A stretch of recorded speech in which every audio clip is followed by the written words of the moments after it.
Bon dia, oients, amics i amigues de les zones, l'espai literari de Ser Maestrat.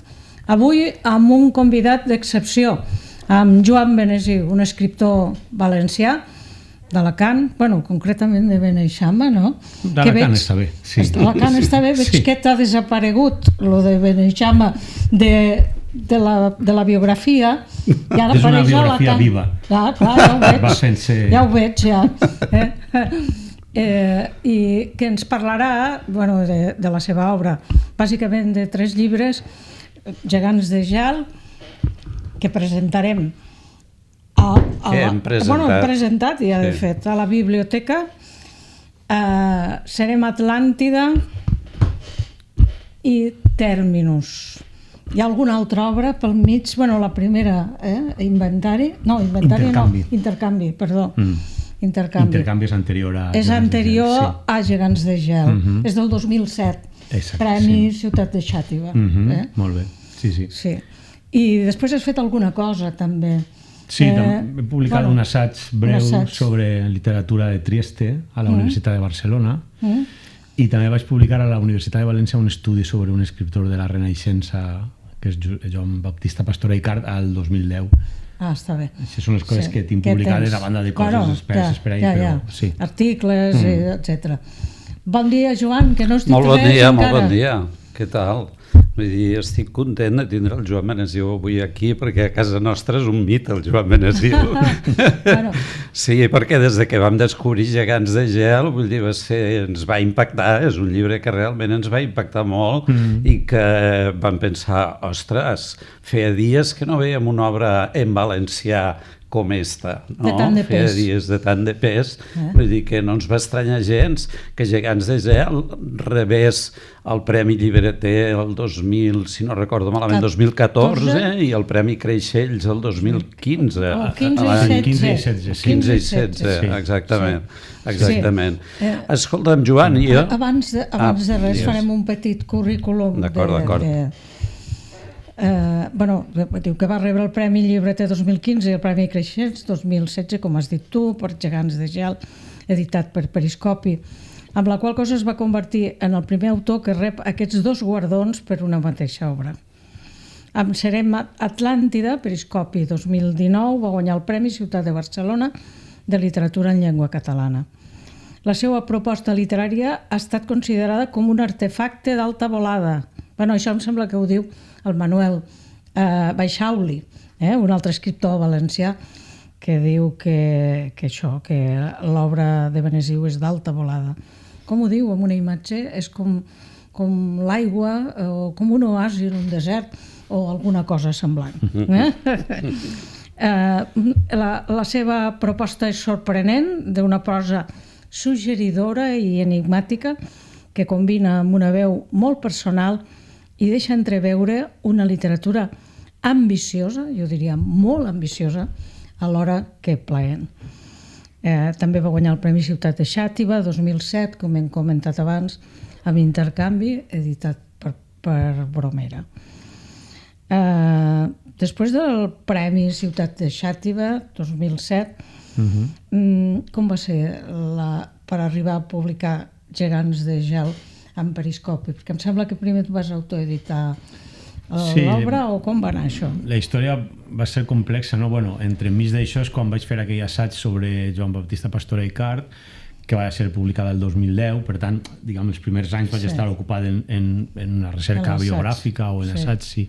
Després vaig escriure una segona novel·la, que era Gegants de gel, que no va tindre sort, tot i que ja tenia una publicació, 2 en aquell cas, amb la de la universitat, però no vaig trobar editor, això és la realitat. Vaig passejar per les editorials que coneixia i ja sabeu com va la cosa, entre el silenci i el no res, te mous en un terreny absolutament invisible. També vaig presentar a premis que no vaig guanyar, aleshores em va vindre en una dels jocs que vaig enviar, em van proposar una autoedició. No era el que jo volia, però el llibre ja portava 3 anys pegant bacs sense èxit i vaig dir, mira, vaig a fer-ho, vaig a llevar-me-ho de damunt. Sabia que un llibre autoeditat és una cosa que satisfà en un primer moment però que no arriba a cap lloc. I així ho vaig assumir i ho vaig admetre, no? Però la veritat és que va ser justament publicar el llibre en autoedició i un exemplar va arribar a Baixauli, a Manuel Baixauli, el va llegir, cosa d'una setmana després em va fer un correu i em va dir l'has pifiat, has estropejat el llibre, un llibre magnífic, no? I ara ja no n'hi ha res a fer, ja no n'hi ha... Però així tot va escriure un article al País explicant el que havia passat amb el llibre i aquest mateix matí vaig rebre 3 correus de 3 editorials que volien el text. Una d'elles era Periscopi, que una setmana després em va dir el volem publicar, i això és Gelades de gel, un títol distint, algunes coses que van modificar pel procés d'edició, però, diguem, és com navegar amb el vent de la contra i de sobte gira el vent, un cop de sort va a favor i a partir d'ahir ja tot ha anat endavant. Bueno, de fet hi ha no sé quantes edicions. El que jo tinc és la 4ª edició. Se van fer 13. N'hi ha 13 edicions de Gelades de gel ja. I està traduït a... No, Gelades de gel no està traduït. Sorprenent.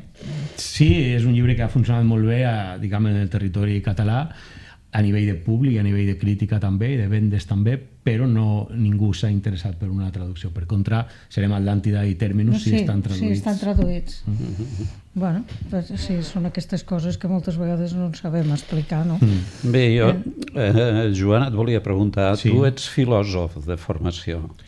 Bueno, diguem que he estudiat filosofia. Has estudiat filosofia. Sí, que hi ha un pas entre estudiar filosofia i ser filòsof. Hi ha un abisme o bueno, un territori per explorar, no? Que jo no he explorat. No? Jo he estudiat filosofia, la qual cosa és molt important per a la meva formació i també per a la meva escriptura, però jo no escric llibres de filosofia i per tant no me considero un filòsof en absolut.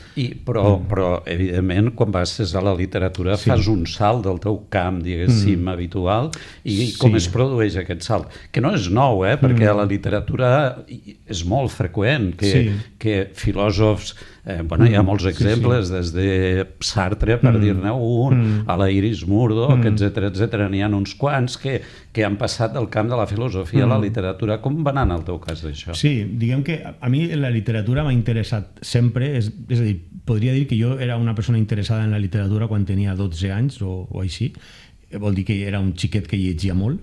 La filosofia és una cosa que arriba més tard, evidentment, i bé, l'interès per la literatura no m'havia desaparegut mai i després vaig, diríem que combinar un poc aquelles dues coses, no?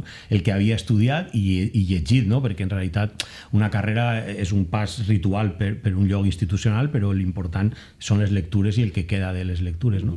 I aleshores, com que la literatura jo la continuava explorant, doncs vaig agafar per aquella via del mig, no? De fer una literatura però que tinguera un contingut en relació al pensament o a la reflexió que sempre m'ha interessat.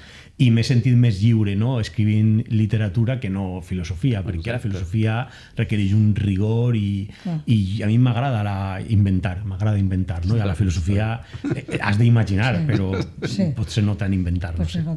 Bueno, de vegades dona la sensació amb els teus llibres que el tema principal és un tema filosòfic, una reflexió històrica també, i que l'argument ha vingut una mica a posteriori com posat per encaixar totes aquestes peces, no només aquestes dues, sinó moltes més que n'hi ha del puzzle.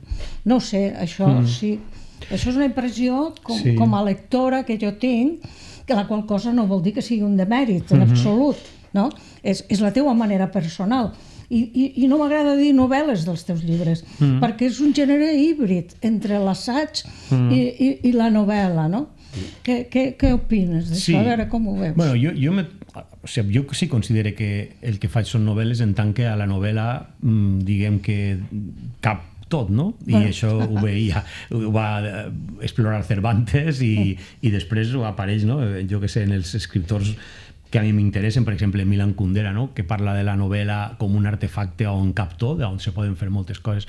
I crec que això per a mi serveix per a poder reflectir un poquet de l'estat mental o l'estat existencial, podríem dir, de la nostra vivència actual, no? De passar d'aquí a allà, tindre dubtes, intentar fugir del dogmatisme, etc. És veritat que jo partís d'una idea moltes vegades d'un concepte, no? Per exemple, el concepte de resistència o el concepte de frontera i a partir d'ahí vaig enllestint la història, però no és tant que o sigui, jo no me preocupe molt per l'argument de la novel·la, però no és que l'argument, diríem, arribi a posteriori, sinó que l'argument va fent-se en la mesura en què jo desenvolupe la idea, no?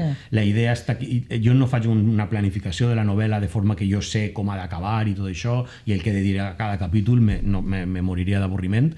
Jo tinc una idea i tinc un personatge o així, i començo a estirar i començo a gaudir, no? Realment, per a mi el procés d'escriptura és un procés de gaudi, perquè m'ho passa molt bé escrivint, i no sé molt bé què va passar amb els personatges. Sí que tinc aquella idea que tu comentes com a referència, de no despistar-me d'on vull anar, i també em serveix molt això per a després en les relectures i les reescriptures podar, diríem, les excrescències que se'n van, les digressions que se'n van massa de l'arbre.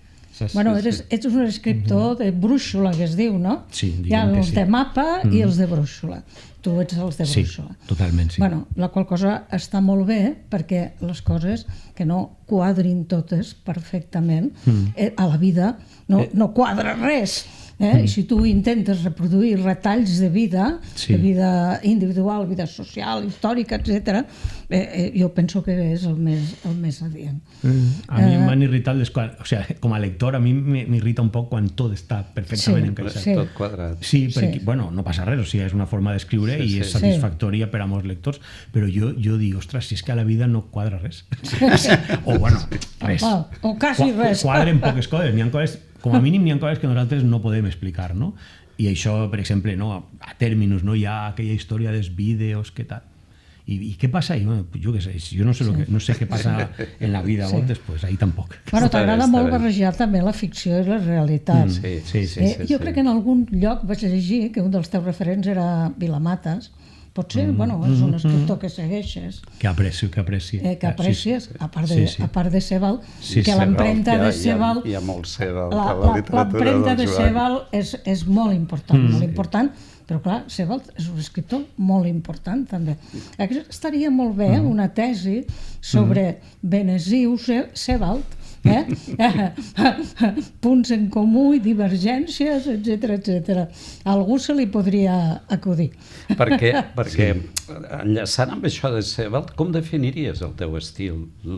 Quina és la teva manera d'escriure? Més que res pels lectors que no han llegit a Sebald, per exemple. Ja, bueno, Sebald és un escriptor difícil, no és un escriptor que m'interessa molt i sense dubte és molt important per a mi perquè hi ha un abans i un després de la meva lectura de Sebald.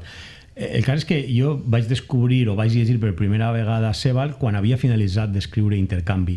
Estava en la part final i aleshores vaig començar a llegir Austerlitz, no? És a dir, vaig començar pel final, per l'últim, que és l'últim llibre de Sebald i que és probablement el llibre també més assequible i on hi ha un pes d'una narració més important que no en els altres anteriors.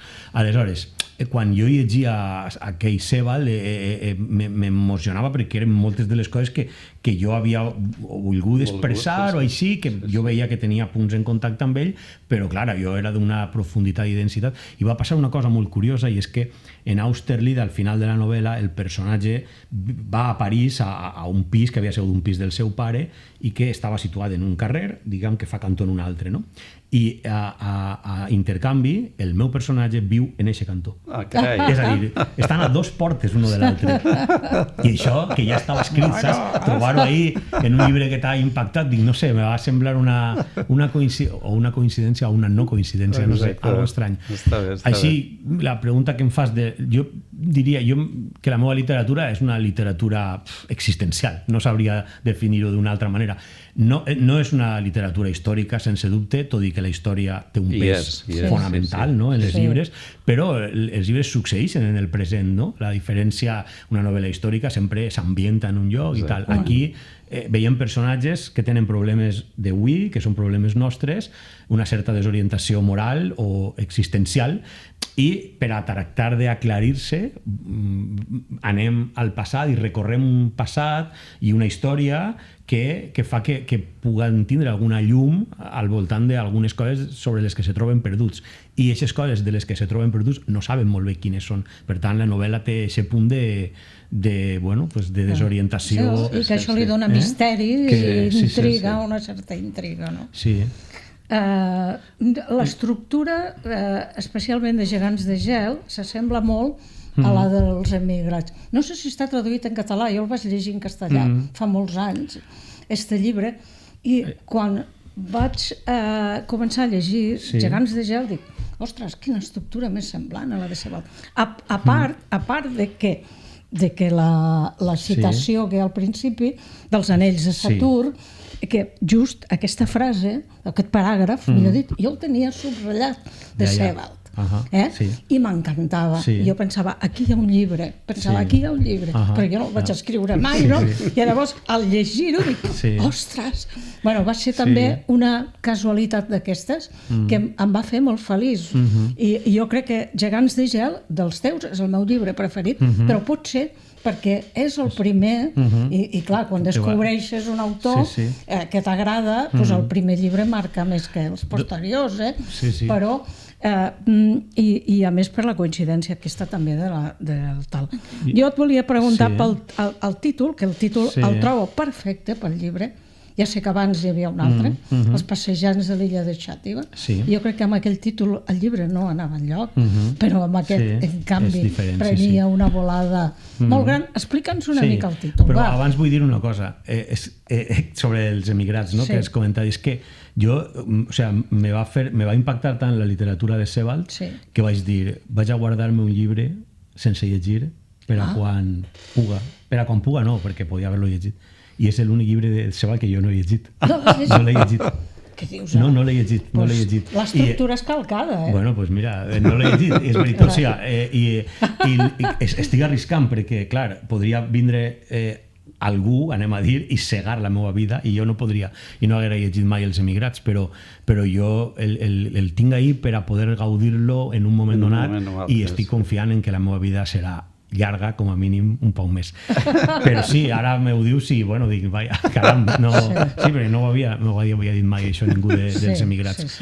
He llegit tots els altres, sí, tota la resta de Sebald l'he llegida. Els anells de Saturn... Tota la resta, excepte aquest llibre que el tinc a casa. Bueno, doncs te guardes la cirereta del pastís. Sí, perfecte. Sobre el títol que me comentes... Gegants de gel. Gegants de gel, jo soc segurament roïn per a posar títols. El primer títol de novel·la que he posat és Terminus. Tots els altres me'ls ha posat algú de forma diferent.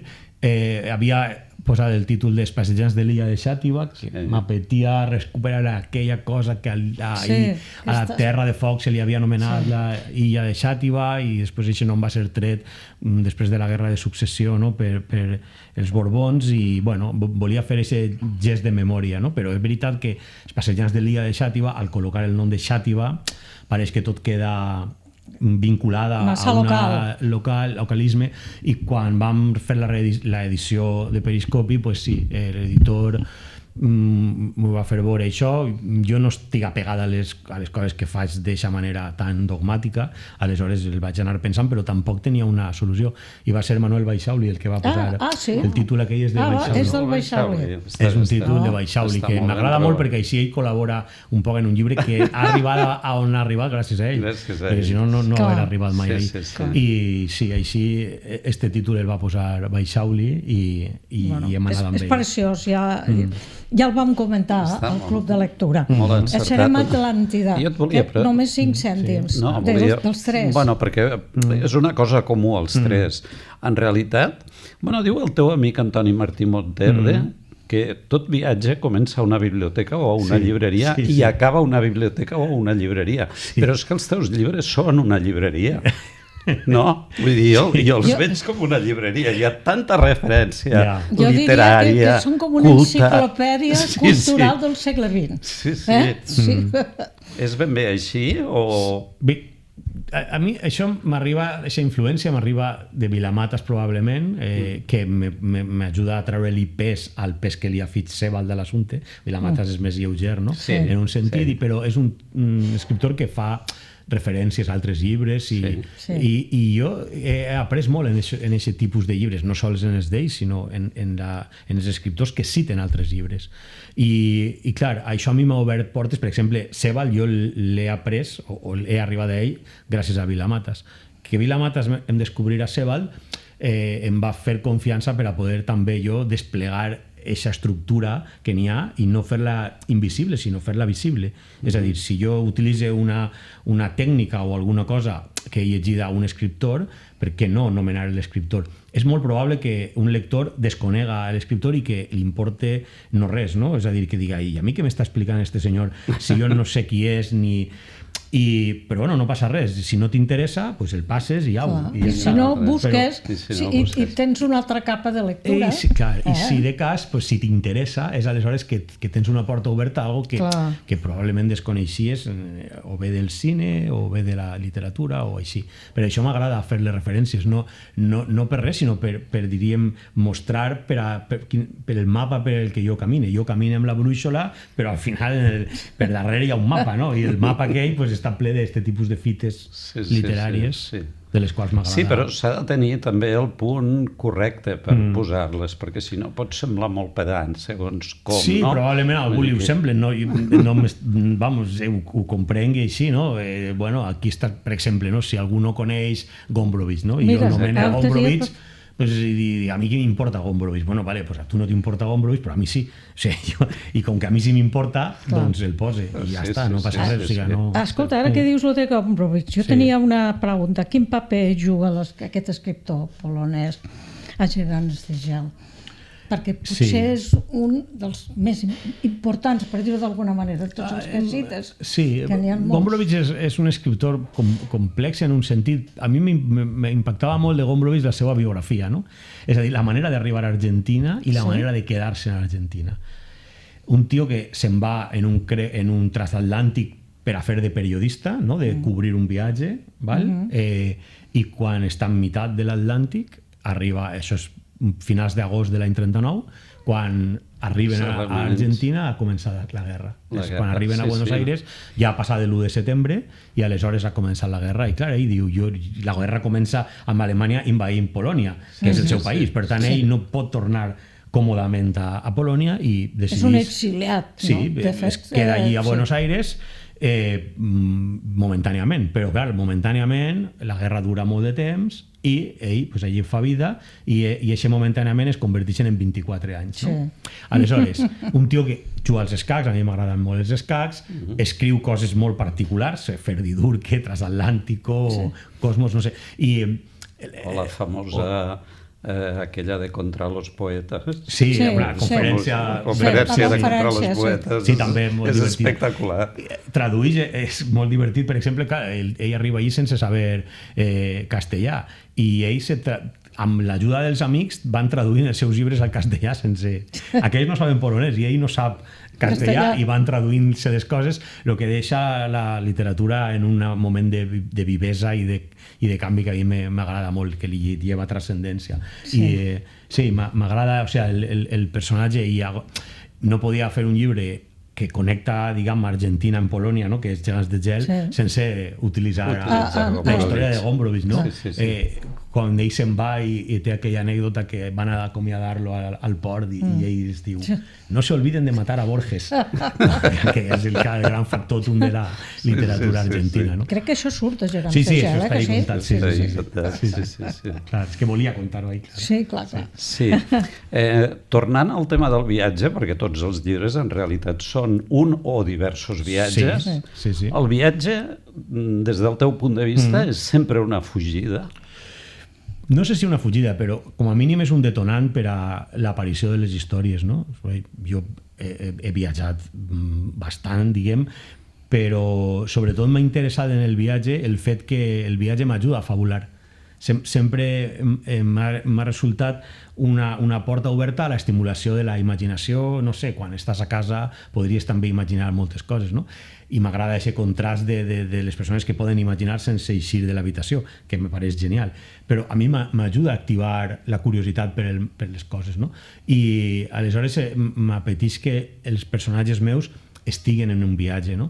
Però, clar, és un viatge un poquet incòmode perquè ells no saben per què han anat i tampoc saben quan van acabar exactament el viatge, de forma que el viatge representa per a mi la inquietud, no? I la dificultat per a arrelar en un lloc, saps? I de poder fer la teua vida en... A mi m'ha esgotat un poc esa literatura, diguem, que vol explicar l'arrel i no vol eixir del lloc perquè vol... Bueno, diguem, nosaltres tenim un dèficit històric, no? Perquè no se'ns ha permès expressar-nos com volíem durant segles i per tant fa falta aquesta literatura que explique l'arrel, però a mi m'ha vingut d'una altra cosa en el cap i aleshores m'ha apetit més explicar la inquietud i el neguit existencial en el que es movem les persones ara en els començaments del segle XXI. I sempre m'ha paregut que el viatge, a banda de ser literàriament atractiu, té aquella cosa de que els personatges no paren quiets, no poden estar-se quiets. I, claro, aquesta desorientació de vegades que porten és la desorientació que jo vull traslladar a la pròpia novel·la. Molt bé. No, jo volia que ens fes 5 cèntims de Serem Atlàntida i 5 cèntims de tèrmins una mica més que l'argument, que això no és mai el més interessant i que el que a nosaltres tampoc ens interessa més, sinó la manera de contar, l'estil, tal. I la reflexió que hi ha de fons, les idees.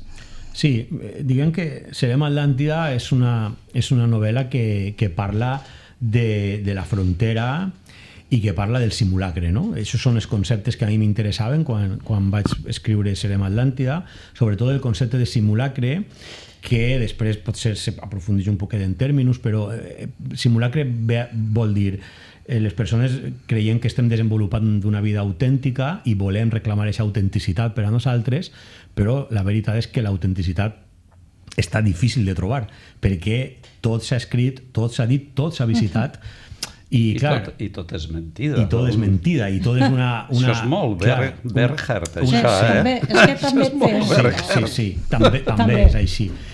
Clar, ho veiem més encara en un món en què tot el que resulta virtual se converteix en real i el que era real desapareix, no?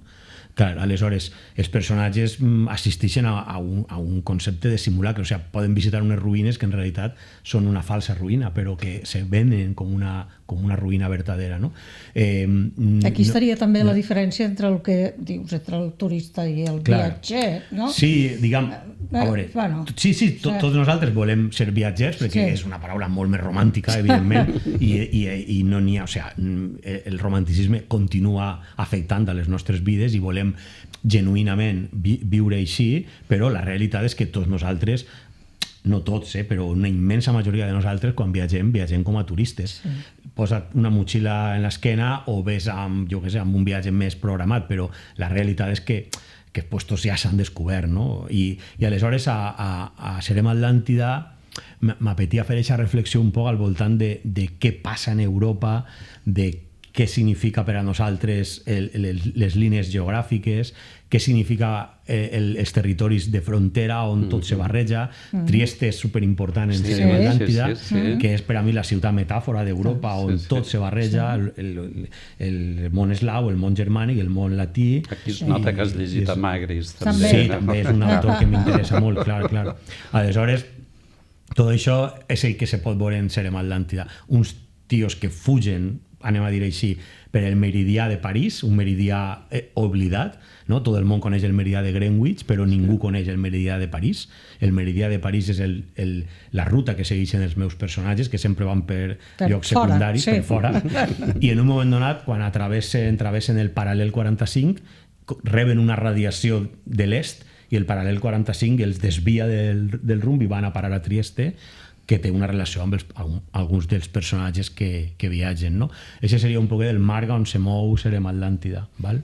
Sí. En el cas de Terminus, la cosa va sobretot al voltant de de la qüestió de les ruïnes, no? D'una meditació sobre què signifiquen les ruïnes i què significa la nostra forma d'habitar les ruïnes, no? De viure en les ruïnes.